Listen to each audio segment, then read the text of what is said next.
want to challenge our political aspirants, our future or even present political leaders to be more, to give more respect to our electorate. How to craft a persuasive political campaign speech. Hi, I'm Chris Dao-anis, and I'm a speech coach and a public speaking trainer. And the things I'll be doing is coming from experience as a speech coach and a trainer, especially in the area of persuasive influence, and also from my observation as a voter on the things that I want to listen to from a political aspirant. So the things I'll be sharing, actually, these are 5 questions, guide questions for you to use as you craft your political campaign speech. And this is applicable whether you're crafting a 5-minute, 15-minute, or 45-minute speech. And the beautiful thing about this is if you use this, it will help you even craft your general messaging as to how you approach this campaign season. And when you use this, it will ensure that you're not going to waste your time and the listeners' time in your campaign rallies and whatever opportunity that you're given to speak. And also, even before you will win the election, it will make sure that you're adding value to your audience's life, to your constituents' lives. And this is very important, I believe. And if you do this, then you will command more respect, because meaning you really have thought about your decision on what you're doing now. So this video is not just for politicians or political aspirants, but also for the electorate, the voters.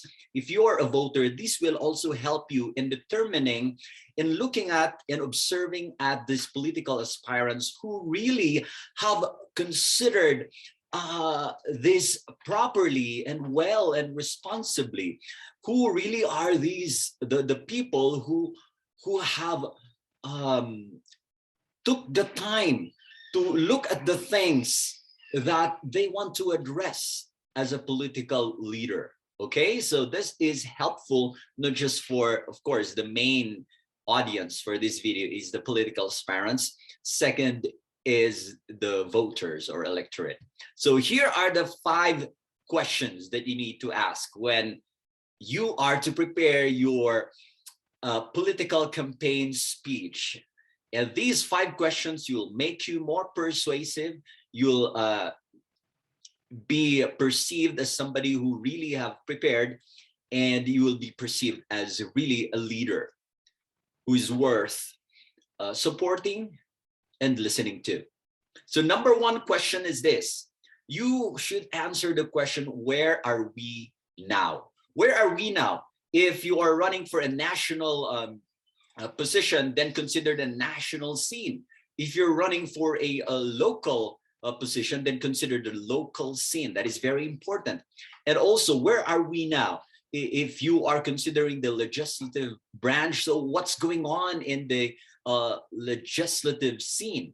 If you are for the executive, then consider that as well. What's going on with the executive branch right now? What's the scene? Where are we now? That's very important to determine the present situation. So that's the first question. Where are we now? Saan tayo ngayon? Okay, what's going on? And oftentimes, problems would be described there. Present scenario, of course. So that's the first question. The second question is this. Where do we want to go? So meaning, after describing the present situation, you should next describe the future state. Where do we want to go? What are the things that we want to do instead? What is the better alternative? What's the better state? What's the better alternative? What do we want? What's the dream? Right? Now, as you describe this, you have to consider on the community level. Again, national, local, consider that. And also it is important that after you describe the group level, the big picture, also consider how this is going to be translated on the individual level. And this is where personal practical examples would come in. This is where your analogy, your use of imagery will come in, right?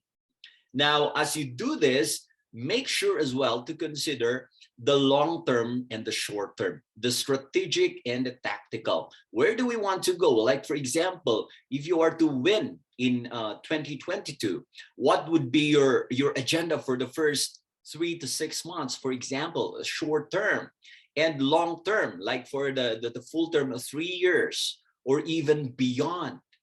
And there is more respect when you go beyond the term as well, meaning you're not just considering the term when you will be serving. For example, it means that you have a long-term plan for the community or for the nation, for your constituents. So that is very important as well. So again, let's go back. First question, where are we now? That's the present state, present situation. Number 2 is, where do we want to go? That's the future state, the better state, the dream. Now, number 3 question is this. So you can now see, based on the first 2 questions, the answer for the 3rd question. And the 3rd question is this: what is the gap? What's missing? What is not being done?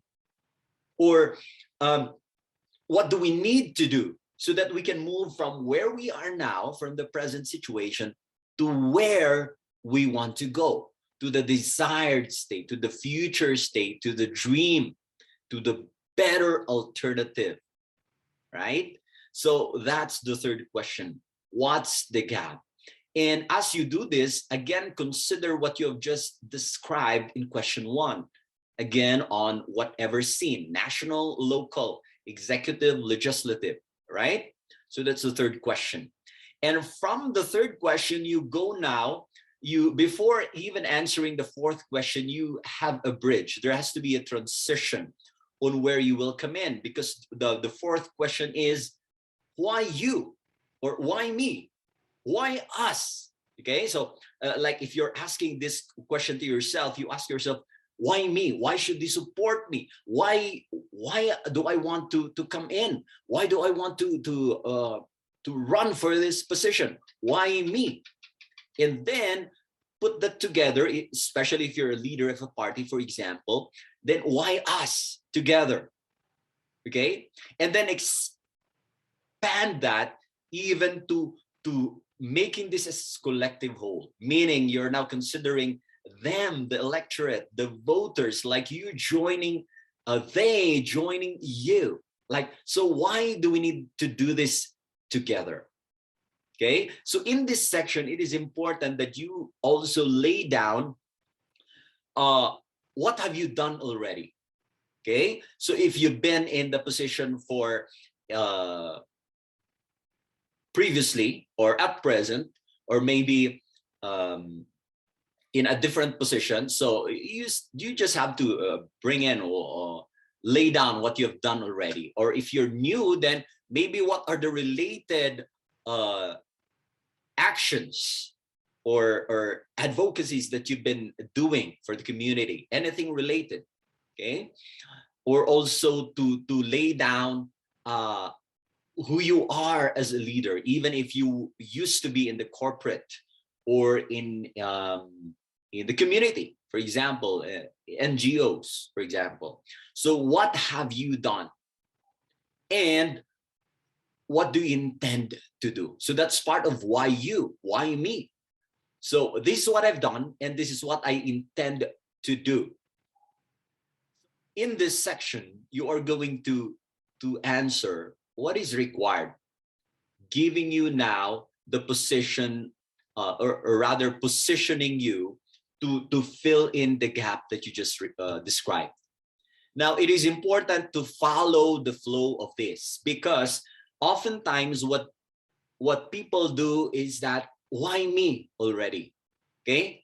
Bakit ako? Without laying down those the first initial, the answers to the three first questions.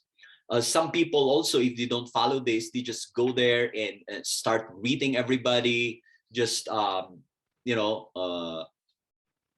saying words that are without backup. They will just try to entertain, make some jokes, even some throw some lines against other parties or personalities, and we don't want that.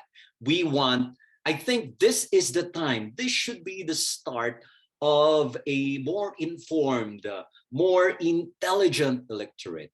And when I say more intelligent, it doesn't have to be, the what we often see as intellectuals. No, it is more of receiving the information, being informed, having the knowledge, the background, the understanding of what's going on and what people want to bring in, understanding who you want to support and why are you supporting these people.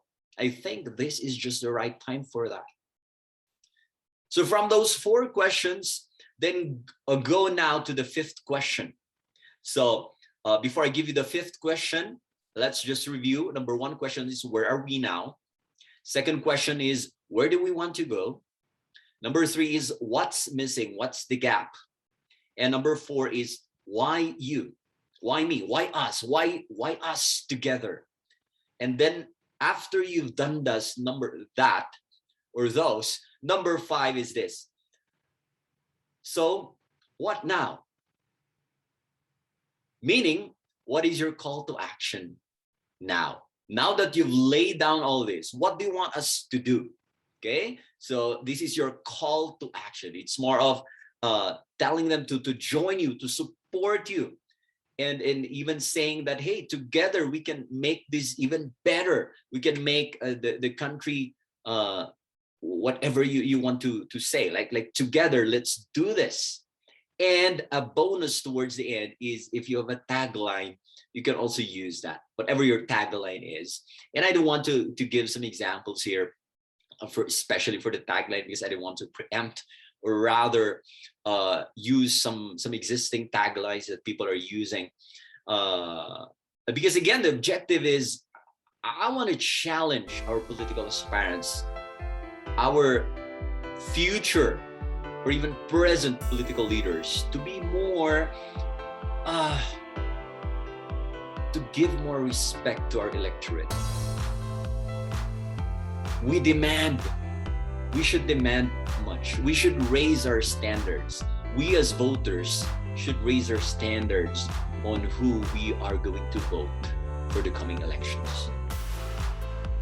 And so if you are watching this and you are a political aspirant, we cheer you on. And these 5 questions, hopefully you will use this to really give us an intelligent and also a solid speech whenever you go out there, and persuade us to support you. After all, what we want is something better. And before you even go out there and accomplish the things that you want to, these are expressed in words. And this is very important. So use these 5 questions and craft your persuasive political campaign speech. Thank you for watching. Did you like this video? Please share it to your friends and don't forget to subscribe to this YouTube channel.